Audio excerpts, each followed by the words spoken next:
बिस्मिल्लाहिर्रहमानिर्रहीम and welcome to the lecture series of mechanics of solids जो हमने start की हुई है। Today we are discussing the lecture number 9 and the outline of lecture number 9 जो है वो है theory of simple bending bending bending stress formula bending stress profile along unsymmetrical section. तो ये बहुत इंपॉर्टेंट जो है टॉपिक है। बेंडिंग स्ट्रेस फार्मूला, इसे फ्लेक्सुरल फार्मूला भी कहते हैं। So we will also derive this formula. After that, we will also draw the bending stress profile along the cross-section area of the beam. तो ये हम ड्रॉ करेंगे। तो हम जो है वो स्टार्ट करने लगे हैं। जो आज के लेक्चर में हम जो है लेक्चर्स आउटलाइन जो होंगी हमारी हमारी वो हम डिस्कस करने जा रहे हैं।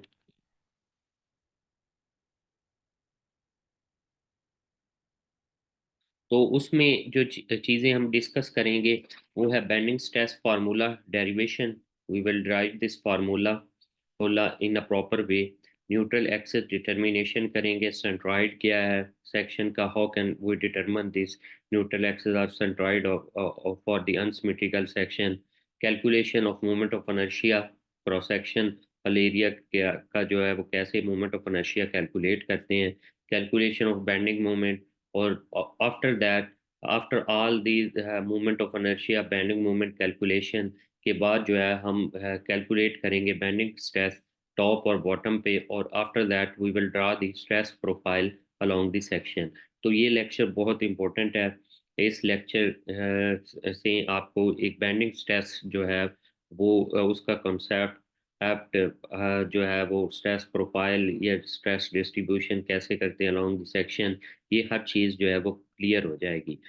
तो लेक्चर स्टार्ट करते हैं। Let's start. तो सबसे पहले जो बेंडिंग स्ट्रेस या फ्लेक्सुरल फार्मूला में अजम्पशंस हैं वो हम कंसीडर करते हैं। तो उसकी जो होती है वो कंसीडरेशन के लिए सबसे पहला पॉइंट ये है कि फेलियर जो होगा वो buckling should be result of buckling not bending. Bending से नहीं होगा फेलियर, बकलिंग की वजह से होगा। सेकंड जो अजम्पशन है ई इलास्टिक लिमिट है, यंग्स मॉडुलस है, मॉडुलस ऑफ इलास्टिसिटी जो होगी वो remains constant for both tension and compression. कि ई जो होगा वो टेंशन और कंप्रेशन के लिए जो है वो कांस्टेंट होगा। थर्ड वन है कि जो प्लेन क्रॉस सेक्शन एरिया है will remain plane throughout the process of bending. तो प्लेन क्रॉस सेक्शन है वो कंटिन्यू रहता है प्लेन ही throughout the process of bending. तो ये अजम्पशंस हैं बेंडिंग स्ट्रेस फ्लेक्सुरल फार्मूला में जो हम कंसीडर करते हैं। तो फर्स्ट ऑफ ऑल बेनिक स्ट्रेस हम डेरिवेशन करने लगे हैं। तो डेरिवेशन बहुत इंपॉर्टेंट है कि हम ये फार्मूला ड्राइव कैसे करते हैं। तो ये एक बीम है, क्योंकि हम बेंडिंग स्ट्रेस पढ़े हैं थ्योरी ऑफ सिंपल बेंडिंग। तो हमने पहले भी पढ़ा है जो बेंडिंग होती है वो बीम में होती है, ठीक है। तो बीम से ही हम जो है वो एक बीम ये आपको शो हो रहा है। तो अब इस बीम को अगर मैं फ्रंट से हम देखें तो ये साइड जो है वो नज़र आ रही है। अगर यहाँ से देखें तो ये साइड जो है वो नज़र आ रही है। अगर ये हम सामने देख रहे हैं तो ये साइड में ये नीचे ड्रॉ कर देता हूँ, ये वाली साइड। और ये साइड इधर से देखें तो ये साइड नज़र आएगी, तो ये साइड इधर ड्रॉ कर दी। अब जो बीम होता है इसमें एक एक्सिस होता है that is called a neutral axis. तो ये न्यूट्रल एक्सिस को जो है वो रेड लाइन से ड्रॉ कर दिया गया है। अब बीम है, बीम पे अगर जब लोडिंग लगेगी तो बीम कुछ इस तरह बेंडिंग होगी बीम में। जब यहाँ पे लोड अप्लाई होगा तो ये बीम जो है इस तरह बेंडिंग जो है इस तरह होगी। अब इसमें ये न्यूट्रल एक्सिस जो इधर शो किया वो हमने शो कर दिया। तो जब ये बेंडिंग होती है लोड अप्लाई करने के बाद तो ऊपर जो होता है पार्ट, इसमें कंप्रेशन होती है। बीम की इस पार्ट में क्या होती है, कंप्रेशन होती है। और जो बॉटम पार्ट होता है इसमें जो होती है वो टेंशन होती है। तो ये लोड अप्लाई होने के बाद बीम का अपर पार्ट जो होता है वो कंप्रेशन में चला जाता है और नीचे वाला जो पार्ट है वो टेंशन में चला जाता है। तो अब हम इस बीम का जो है एक बॉक्स जो है वो कंसीडर करते हैं, ये वाला बॉक्स कंसीडर करते हैं। और इसे जो है वो लेबल कर लेते हैं ये एंड ए बी सी और डी। और न्यूट्रल एक्सिस इस लाइन को मैं ई और एफ से जो है वो डिनोट कर देता हूँ। अब मैं इस बॉक्स में एक सेगमेंट लेने लगा हूँ जो न्यूट्रल एक्सिस से वाई डिस्टेंस पे है होगा। तो ये एक सेगमेंट जो है वो कंसीडर कर लिया, प्लान भी कह सकते हैं हम। प्लान जो है वो कंसीडर किया, इसको जो है वो जी और एच से जो है वो डिनोट कर दिया। अब जारी सी बात है, जब बीम बेंड हुआ तो इसका कोई ना कोई सेंटर होगा। तो हम सेंटर यहाँ मार्क करते हैं, ये सेंटर हमने लगाया। तो ये सेंटर कंसीडर किया क्योंकि बीम जब बेंड हुआ तो और की फॉर्म में जो है वो शक्ल इख्तियार कर, तो इसका कोई ना कोई जो है वो सेंटर होगा। तो ये सेंटर जो है वो हमने इस प्लान, क्योंकि हमने ये प्लान कंसीडर किया तो ये टू लाइंस जो है वो प्लेन। और ये जाहिर सी बात है, यहाँ पे जो ए है, बी है, सी है, डी है, इनको हमने इधर इस प्लान पे बॉक्स में कंसीडर करना है। तो ए को हमने ए प्राइम कह दिया, B prime, C prime, D prime, इसी तरह न्यूट्रल एक्सिस वाले को ई प्राइम, एफ प्राइम, जी प्राइम और एच प्राइम। और ये जो प्लान हमने कंसीडर किया है इस बीम के बॉक्स में, ये डिस्टेंस न्यूट्रल एक्सिस से वाई डिस्टेंस पे है। अब अगर हम बात करते हैं कि सेंटर से ये न्यूट्रल एक्सिस का डिस्टेंस कितना है, तो ये डिस्टेंस आर है, रेडियस जो है इसका आर है। और जो एंगल इनके दरमियान बन रहा है, जो एंगल इनके दरमियान बन रहा है ये एंगल जो है वो थीटा कहलाता है। यहाँ पे एक और जो है वो, यहाँ अब ये चीज़ क्लैरिटी होगी कि बिफोर बैंडिंग लोड अप्लाई करने से पहले ये शेप थी, जब लोड अप्लाई हुआ तो बीम बेंड हुआ, तो ये जो है वो शेप बन गई है। अब एक चीज ये यहाँ पे हम शो कर चुके हैं कि ये न्यूट्रल एक्सिस है। न्यूट्रल एक्सिस बिफोर बेंडिंग और आफ्टर बेंडिंग जो है इसकी लेंथ जो है वो चेंज नहीं होती। तो यहाँ पे ये देखें, न्यूट्रल एक्सिस ई एफ है, तो ई प्राइम, अब ई प्राइम एफ प्राइम जो है, इन दोनों की लेंथ जो है वो सेम होगी।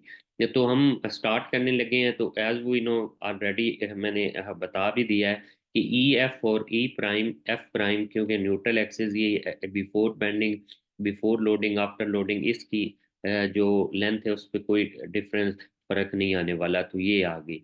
अब हम यानी ई एफ और ई प्राइम और एफ प्राइम जो है वो सेम है। अब हम लेंथ ऑफ आर्क, यानी कि जो ओरिजिनल लेंथ है, यानी कि सेंट्रॉइड से जो ये डिस्टेंस है न्यूट्रल एक्सिस का, ये हम जो है ई प्राइम एफ प्राइम की जो लेंथ है ये फाइंड करेंगे। तो ये है रेडियस इंटू थीटा। तो रेडियस आर है इंटू थीटा, ये ओरिजिनल लेंथ है। अब हमें लेंथ चाहिए जी प्राइम और एच प्राइम की जो है न्यूट्रल एक्सिस से वाई डिस्टेंस पे। और सेंटर से, अगर जब हमने क्योंकि सेंटर से कंसीडर कर रहे हैं, तो R plus Y into theta होगा। तो length of G prime H prime R ये, और वाई ये आर प्लस वाई हो गया, और थीटा क्योंकि ये सेंटर से इसकी जो लेंथ है वो है आर प्लस वाई थीटा।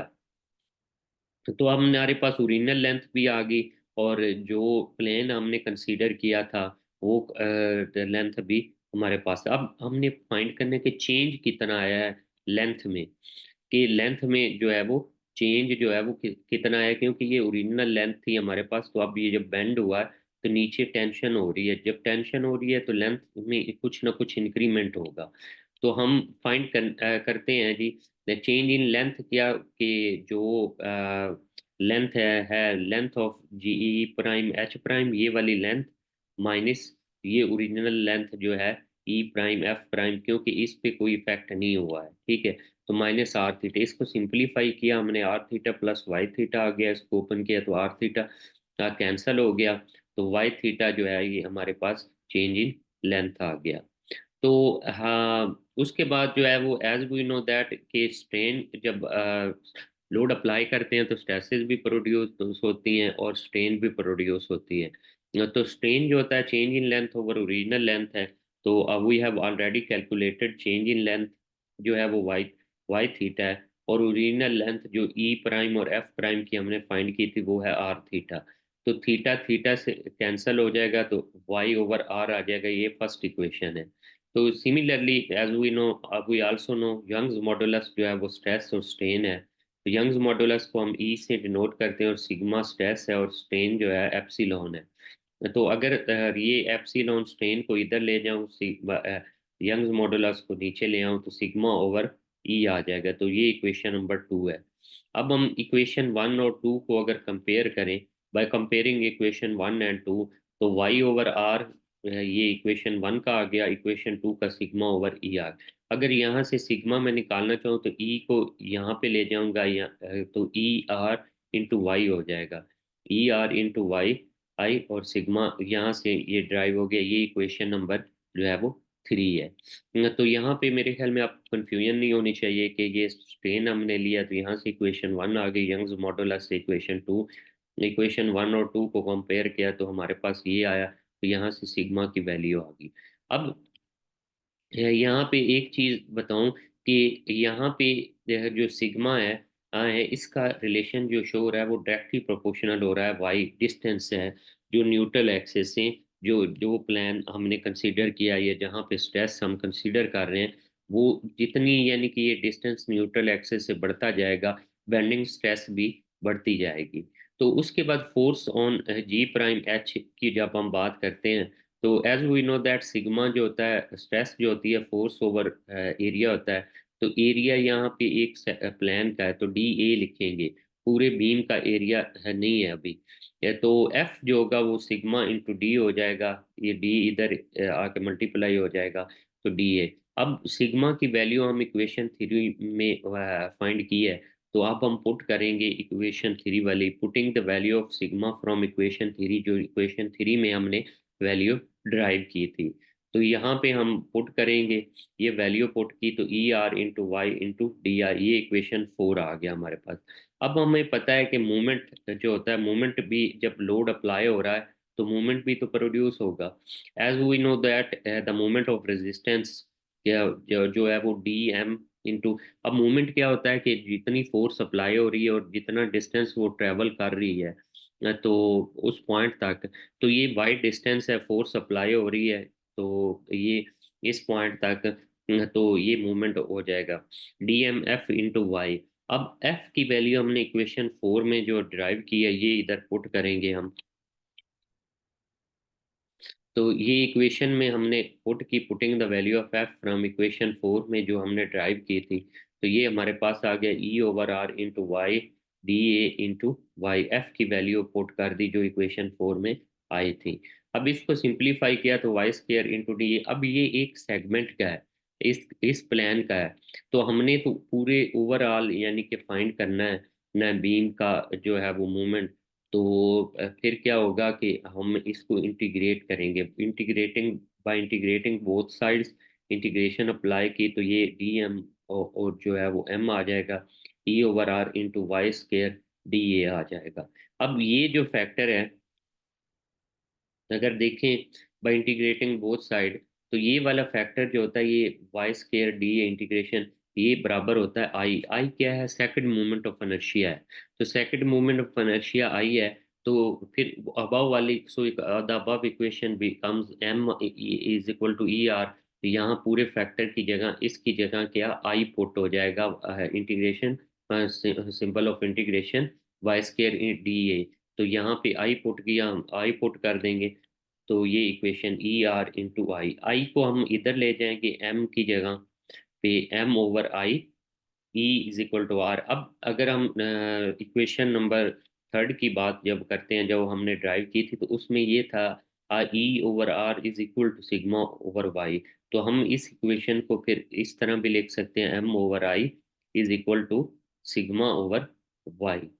तो यहाँ से सिग्मा हम सिंप्लीफाई कर लेंगे, तो वाई इधर चला जाएगा, एम वाई हो जाएगा, एम वाई ओवर आई, आई हो जाएगा। तो ये जो इक्वेशन हमने ड्राइव की है, माई ओवर आई, यानी एम वाई ओवर, एम क्या है? बेंडिंग मोमेंट है, जो हम अभी जाकर ड्रॉ भी करेंगे, जब बीम पे लोडिंग अप्लाई होगी, तो support reaction, shear force diagram, bending moment draw, तो बेंडिंग मोमेंट वहां से आ जाएगा। और वाई जो है वो न्यूट्रल एक्सिस से डिस्टेंस है, जैसे ये इस में हमने कंसीडर किया था कि न्यूट्रल एक्सिस से ये प्लेन का डिस्टेंस वाई है, और आई जो है सेकंड मोमेंट पोटेंशियल है जो क्रॉस सेक्शन दिया गया। तो ये फार्मूला है, that is called bending stress और फ्लेक्सुरल फार्मूला इसे कहते हैं, जो हमने ड्राइव किया है। आई होप कि आपको ये समझ आ गया होगा। अगर फिर भी कोई कन्फ्यूजन या क्वेश्चन हो तो आप कमेंट सेक्शन में बता सकते हैं। तो अब हम देखते हैं कि टॉप और बॉटम पे कैसे जो है वो फाइंड करते हैं। ये तो है किसी भी पॉइंट पे हम फाइंड आउट कर सकते हैं, sigma Y at any point M Y. जब टॉप और बॉटम की बात हो तो एम सी सी जो है न्यूट्रल एक्सिस से मोस्ट टॉप, और जो है बॉटम, क्योंकि बेंडिंग स्ट्रेस जो होती है ये फर्स्ट डिग्री पे जो इसकी शेप है बनती है। आगे देखें भी कि जब हम स्ट्रेस प्रोफाइल जो है वो ड्रॉ करेंगे, और जो है सी जो होता है वो मैक्सिमम होता है टॉप और बॉटम पे। तो यानी न्यूट्रल एक्सिस से मोस्ट टॉप तक, तो फिर सी हम लिखते हैं और इधर सिग्मा मैक्सिमम लिखते हैं। तो कुछ जो प्रॉब्लम है वो आपको इस तरह आएगा, जैसे find the maximum bending stress of given section in shown in figure and also draw profile. तो ये यानी कि बीम दिया गया है, सिंपली सपोर्टेड बीम है, यूडीएल लोड लग रहा है, और ये उसका क्रॉस सेक्शन है जो दिया गया है। तो इस क्रॉस सेक्शन के अकॉर्डिंग आपने मैक्सिमम बेंडिंग स्ट्रेस फाइंड करनी है। जो इसलिए हमने ऑलरेडी डिस्कस भी किया कि मैक्सिमम बेंडिंग स्ट्रेस टॉप या बॉटम पे आएगी। तो ये it will depend upon the neutral axis. तो सबसे पहले ये पार्ट हम लेते हैं। तो न्यूट्रल एक्सिस जो है वो ड्रॉ करते हैं, सबसे पहला हमारा जो काम है। तो सबसे पहला काम ये, क्योंकि सिमेट्रिकल अनसिमेट्रिकल सेक्शन हम ऑलरेडी भी डिस्कस कर चुके हैं। तो अगर किसी को फिर भी कंफ्यूजन हो तो लेक्चर नंबर 8 अवेलेबल है इसी जो है प्लेलिस्ट में। तो आप जाके सुन सकते हैं, वहाँ पे क्लियरिटी से बताया गया है कि सिमेट्रिकल सेक्शन कौन सा और अनसिमेट्रिक, ये अनसिमेट्रिकल सेक्शन है। तो इसलिए तीनों कलर्स, हर फिगर जो है शेप, इसका जो है वो कलर चेंज है, क्योंकि इसकी डायमेंशन इससे डायमेंशन से डिफरेंट है, इसकी डायमेंशन भी डिफरेंट है इन दोनों से। तो सबसे पहला पार्ट हमारा होता है न्यूट्रल एक्सिस या सेंट्रॉइड फाइंड करना। तो अब हम हर फिगर का एरिया फाइंड करेंगे, और यहाँ पे सेंट्रॉइड का जो है वो तीन फिगर्स हैं, A1 Y1 A2 Y2 A3 Y3 A1 A2 A3। ये तो है एरिया। Y1 में बताता चलूँ कि चलूँ कि Y क्या है। वाई हर रेफरेंस लाइन से जिस फिगर को हम कंसीडर कर रहे हैं उसके सेंट्रॉइड तक का डिस्टेंस है। लेट्स सपोज अभी आपको समझ भी आ जाता है, एरिया फर्स्ट फिगर हम ले रहे हैं तो 70 × 8 आ गया, 560 मिलीमीटर स्क्वायर आ गया। Y1 है कि रेफरेंस लाइन हमने ये बॉटम पे कंसीडर की है, यहाँ से लेकर इस फिगर के सेंट्रॉइड तक जो डिस्टेंस है। तो 14 + 120 + 8 ÷ 2 करेंगे तो 138 जो है Y1 आ जाता है। सिमिलरली A2 फाइंड करेंगे, 16 × 120 तो 1920 मिलीमीटर स्क्वायर आ जाएगा। Y2 करेंगे तो 14 + 120 ÷ 2 तो 74 आ जाएगा। यानी इस रेफरेंस लाइन से फिगर नंबर 2 के सेंट्रॉइड तक का जो डिस्टेंस है वो क्या Y2 है। इसी तरह A3 100 × 14 1400 आ गया। तो इस फिगर से रेफरेंस लाइन से इसके सेंट्रॉइड तक हम डिस्टेंस करेंगे तो ये 14 ÷ 2 = 7 आ जाएगा। तो जब ये हमने ये तीनों के एरियाज भी फिगर के फाइंड कर लिए, ये सेंट्रॉइड तक डिस्टेंस भी फाइंड कर लिए, तो ये पुट करेंगे इक्वेशन 1 जो शो हो रही है। Putting the values in equation 1, तो ये वाली वैल्यूज हमने A1 Y1 A2 Y2 A3 Y3 और ये एरियाज जो हैं वो ऐड कर दिए हमने नीचे। तो ये सिंप्लीफाई किया तो हमारे पास जो वाई बार है वो 59.06 मिलीमीटर आ गया है। अब 59 जब आया तो हम बॉटम से कंसीडर कर रहे हैं, तो ये पहली फिगर का जो हाइट है वो 14 है, तो 59 है। तो इसका मतलब ये सेकंड फिगर में ये लाई कर रहा है। तो सेकंड फिगर में हमने ये शो कर दिया जो है वो वाई बार 59.06 मिलीमीटर के हमारे न्यूट्रल एक्सिस यहाँ पे लाई कर रहा है, सेंट्रॉइड इस क्रॉस सेक्शनल एरिया का ये है। अब हम वन बाय वन जो है मोमेंट ऑफ इनर्शिया फाइंड करेंगे। तो मोमेंट ऑफ इनर्शिया के हमने जब लॉज पढ़े थे तो उनमें ये था कि जब भी किसी फिगर का हम फाइंड कर रहे होते हैं न्यूट्रल एक्सिस, अगर मोमेंट ऑफ इनर्शिया अगर उसका सेंट्रॉइड जो है उसका सेंट्राइड न्यूट्रल एक्सिस पे लाई कर रहा हो तो फिर AH² वाला फैक्टर, ये वाला फैक्टर जो है वो नहीं लगाते हैं। जब अगर कोई डिस्टेंस हो, जैसे ये हम फिगर 1 का फाइंड कर रहे हैं तो इसका न्यू सेंट्राइड जो है इसके न्यूट्रल एक्सिस से h डिस्टेंस पे है, तो फिर ये फैक्टर आएगा a1h1 का स्क्वायर IG1। यहाँ पे IG1 जो है मोमेंट ऑफ इनर्शिया है इस फिगर का, ये भी लेक्चर नंबर 8 में हमने डिस्कस किए हैं। Different figure, rectangular, square, triangle, गल तो सेमी सर्कल, ये सारे जो है हमने moment of inertia lecture number 8 में आप जाके देख सकते हैं इनके फार्मूला। तो यहाँ पे रेक्टेंगल है, तो क्योंकि हम एक्स डायरेक्शन में ले रहे हैं, तो एक्स में ले रहे हैं तो बी इसका ये है, और एच ये है। ठीक है, तो अब 1/12 B1 and D1 cube plus A1 और H1 का स्केयर। अब यहाँ पे B1 तो 70 है, D1 जो है वो 8 है, पुट कर देंगे, एरिया वही 70 × 8 आ जाएगा। यहाँ पे H1 है कि इस फिगर के सेंट्रॉइड से न्यूट्रल एक्सिस तक का जो डिस्टेंस है वो, लेकिन ये इजी है।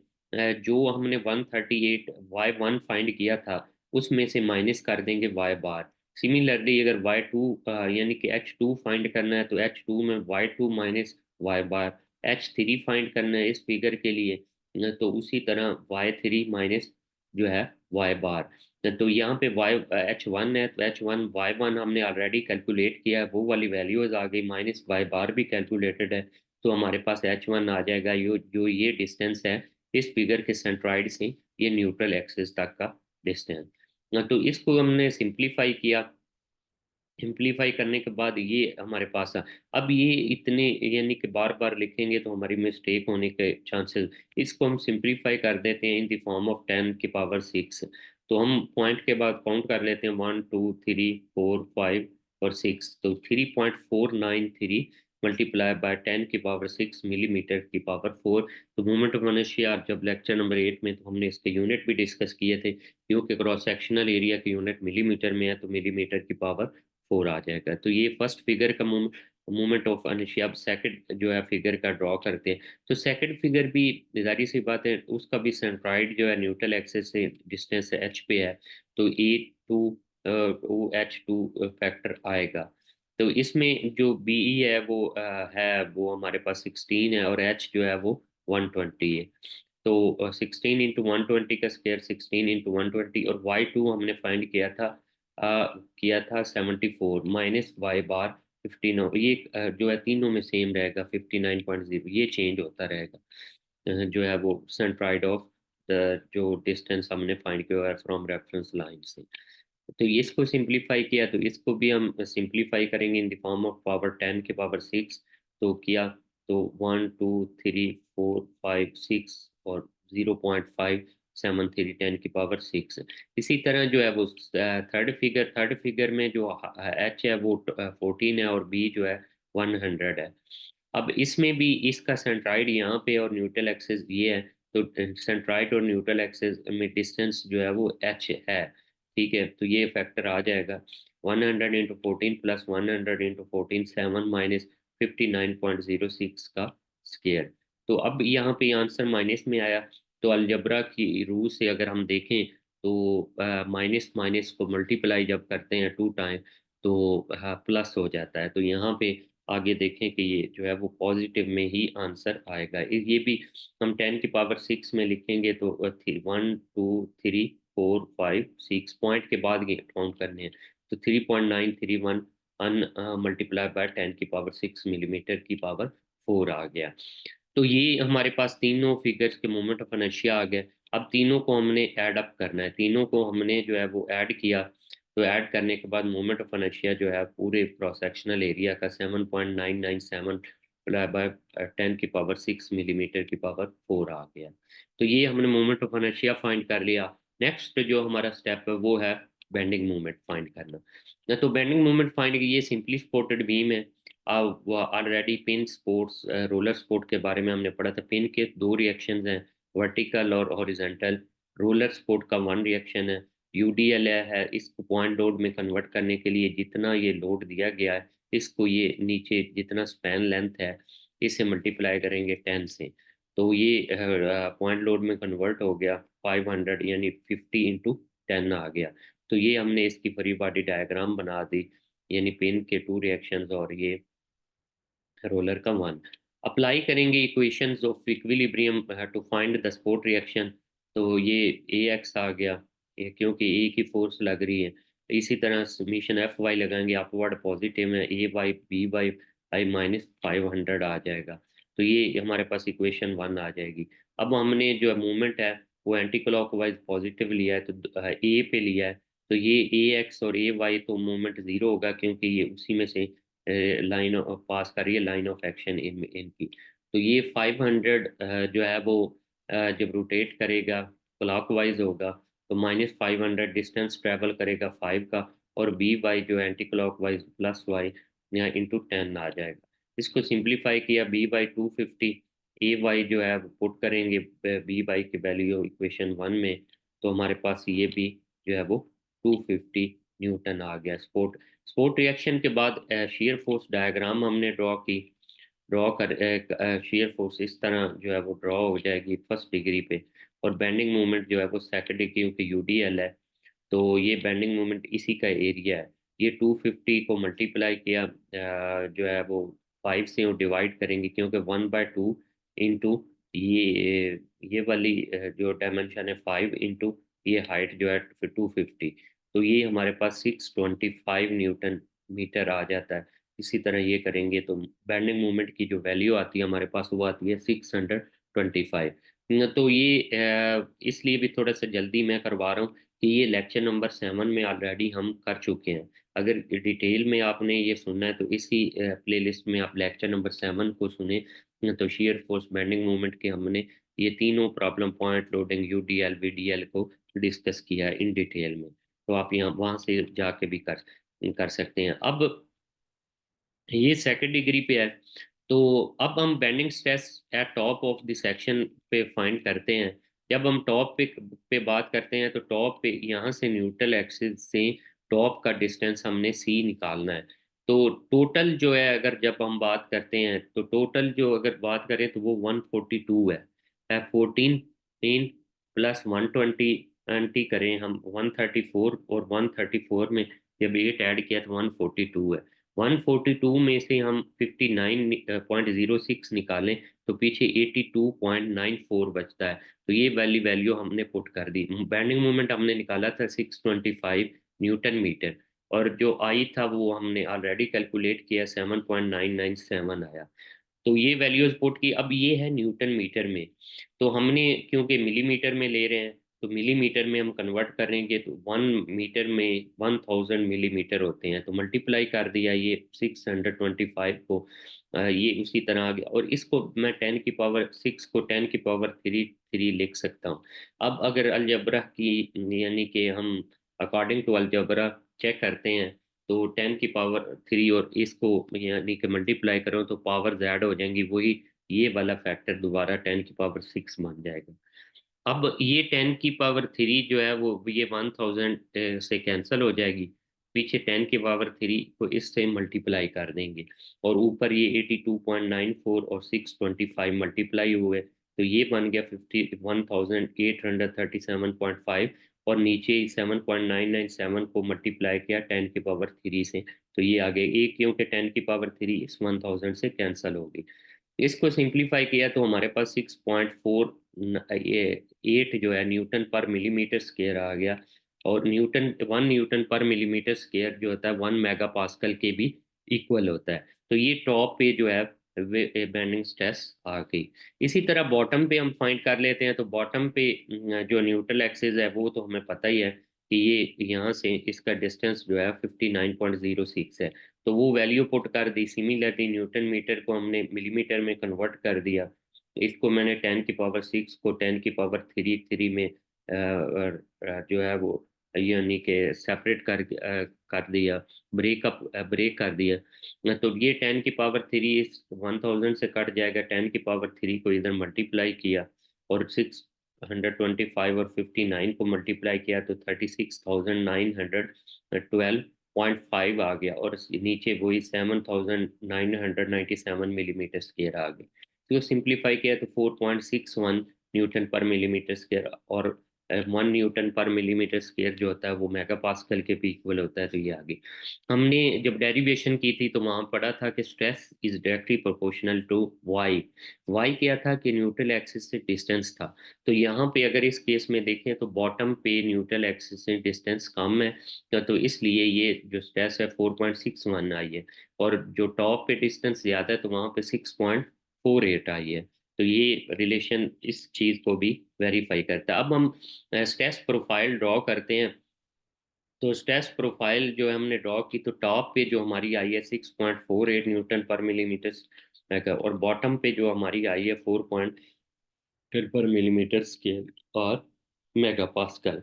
तो अब हम किसी भी पॉइंट पे अगर ड्रॉ करना चाहते हैं तो इस फार्मूला में लेट्स सपोज मैं कह देता हूँ मुझे जी न्यूट्रल एक्स रेफरेंस लाइन से ना जो है वो, यानी या न्यूट्रल एक्सिस से कह देते हैं कि जी न्यूट्रल एक्सिस से ऊपर जो है वो 10 मिलीमीटर चाहिए। तो ये आप जो है वो 10 इधर पुट कर देंगे, 20 कर देंगे, यानी यहाँ से लेकर यहाँ तक 82.94 जो है वो डिस्टेंस मान रहा है। तो यहाँ 10 पे, 20 पे, 50 पे 53 पे, तो आप इजीली किसी भी पॉइंट पे जो है वो हम फाइंड आउट कर सकते हैं। तो ये जैसे जैसे ऊपर जाते जाएंगे डिस्टेंस जो है वो क्या है, बढ़ता जाएगा। इसी तरह यहाँ पे आएंगे तो डिस्टेंस बढ़ता जाएगा नीचे, तो ये वाला जो है वो हर पॉइंट पे जो है वो कैलकुलेट। तो ये स्ट्रेस डिस्ट्रीब्यूशन है अलोंग द क्रॉस सेक्शन जो बेंडिंग स्ट्रेस की हमने फाइंड आउट की है। आई होप कि आपको ये लेक्चर समझ आ गया होगा। फिर भी आपको कोई भी क्वेश्चन हो तो आप कर सकते हैं। तो ये इस चैनल को लाइक और सब्सक्राइब आपने लाजमी करना है। तो आज के लिए जो है वो इतना ही था। तो ये न्यूट्रल एक्सिस लाइन शो की गई है। आज के लिए जो था वो इतना ही था। इंशाल्लाह आपसे नेक्स्ट लेक्चर में मुलाकात होगी। Thank you very much for your attention.